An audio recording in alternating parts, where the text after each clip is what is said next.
What's this? A letter for me. Welcome to another episode of Remember the Great Sports Through the Mail Thursdays. Today I'm going to share with you 3 envelopes that I recently got back in the mail. Let's just jump right into these. So the first one is postmarked from Mobile, Alabama, and it is former Texas Ranger infielder Jim Mason, among other teams, on 1, 2, 3, and 4. I only had these Texas Ranger cards of him. I kind of looked through my collection a little bit and couldn't find the other ones, so I sent these. Only 2 different cards, but let me tell you a little bit about Jim Mason's career. Mason was born in Mobile, Alabama, where he attended Murphy High School. He was drafted by the Washington Senators in the second round of the 1968 Major League Baseball draft. He worked his way up through the minors, making his Major League debut with a September call-up in 1971 at the age of 21 with the Senators. The 71 season was the final year of the Senators in D.C. before they moved to the modern-day Texas Rangers in 1972. He would spend the 72 and 73 season with the Rangers as a utility backup infielder. In December of 1973, Mason's contract was purchased by the New York Yankees. He was a member of the Yankees during the 76 World Series against the Reds. Although he did not play in the 76 ALCS, he played 3 games in the World Series that year in 76. In his only plate appearance of the series, Mason hit a home run off of Pat Zachary. This turned out to be Mason's only postseason appearance and the Yankees' only home run of their 4-game series loss to the Reds that year. Also, a notable thing about this was, in the history of the World Series, Mason's home run was the 500th home run hit in World Series play. As a joke, because of Mason's low batting average, which hovered just over the 200 mark, his name, Mason, along with a backup catcher named Leo Dixon, who also batted around 200, 204 to be exact, was joked by his teammates to be called the Mason-Dixon line in place of the Mendoza line, which is now, famously known for Mario Mendoza's batting average, because Mason and Dixon actually had lower batting average than Mendoza, because Mendoza batted around 215, where these guys were actually lower than that. So it was kind of funny to put those 2 names together just to replace Mendoza. Kind of a pun on word terms, so to speak. After his time with the Yankees, from 74 to 76, Mason jumped around a little bit. He played for the Blue Jays for a season. He also returned to the Texas Rangers for partial of 1977 and 78, and then finished out his career in 1979 with the Expos. He did not make it into the 1980s as a player. He was, at least in the major leagues. I don't know if he played in the minor leagues after the 79 season, but after retirement, the only thing I know is that he returned to Alabama. Not really sure what he did after that, but thank you, Mr. Mason, for signing some cards for me. Alright, so this next one is postmarked from California, and if you're a Dodgers fan, you will recognize this one. It is the great Manny Mota on 1, 2, 1980 tops, and a highlight card of Manny Mota when he set the all-time pinch hit record, and we'll talk about that here in a few minutes. Born in the Dominican Republic, Mota originally signed his contract with the Giants. He spent some time in the Giants minor league system until he made his debut in 47 games in 1962 with the San Francisco Giants. Well, after the 62 season, the Giants decided to trade him along with Dick LeMay to the Houston Colt 45s.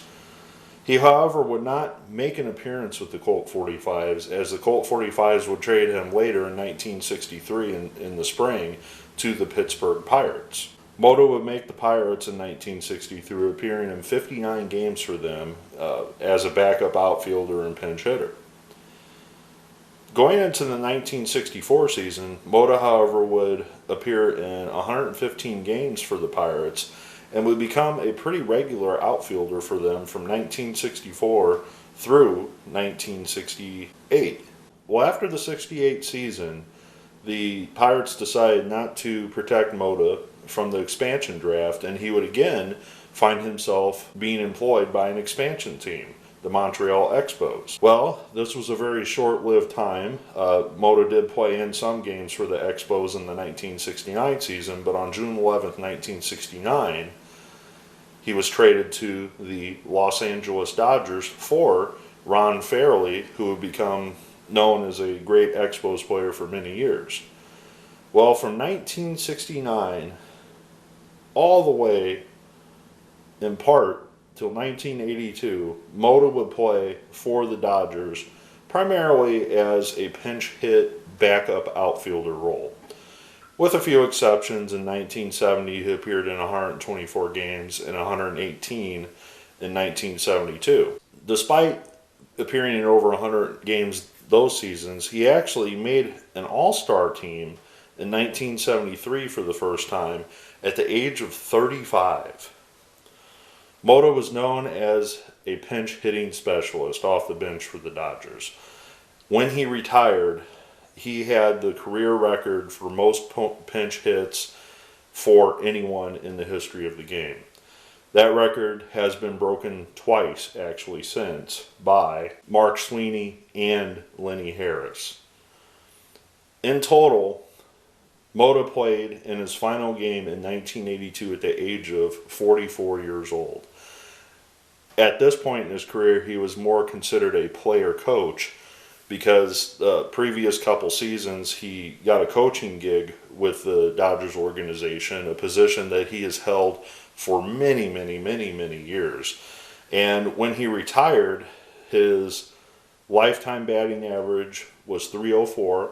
He had a lifetime .297 pinch hitting average, and his lifetime .315 batting average, this is with 1,800 or more at-bats, and his .315 batting average with a minimum of 1,800 at-bats was second only behind Mike Piazza's .331 in Los Angeles Dodgers history.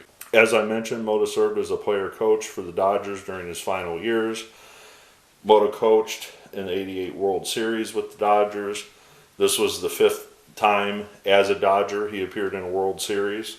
Mota still to this day is very involved with the Dodgers. He works as a special consultant, instructor. He also does some commentary for Spanish radio for the Dodgers. Another thing to note is that his son Andy and Jose also played in the major leagues, and he actually had another son named Tony who also played. However, he did not make it to the major leagues. But Mota is also has been inducted in the Hispanic Heritage Baseball Museum and Hall of Fame in 2003.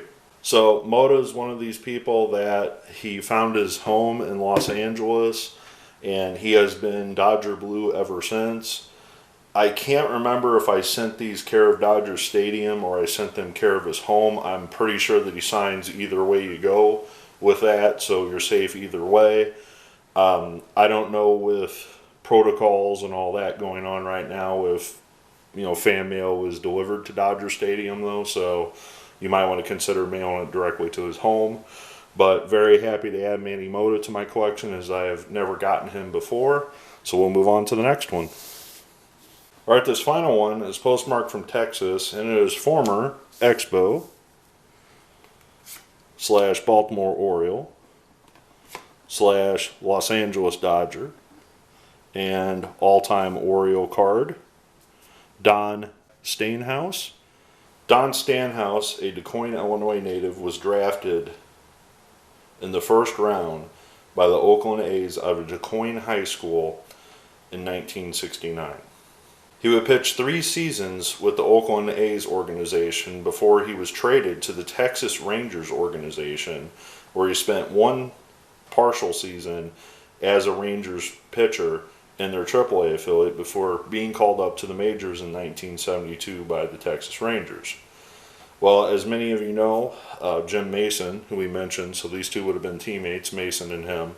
The Rangers first became an existing team in 1972, and Stanhouse went 2 wins and 9 losses as both a reliever / starter for the Rangers. He would spend his time the next year in 73, both up at the majors and in AAA.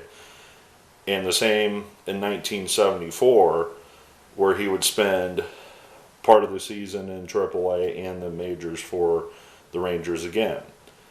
Well, after the 74 season, he was shipped to the Montreal Expos, where he would spend most of the 1975 season, with the exception of 4 games in the minor leagues for the Expos.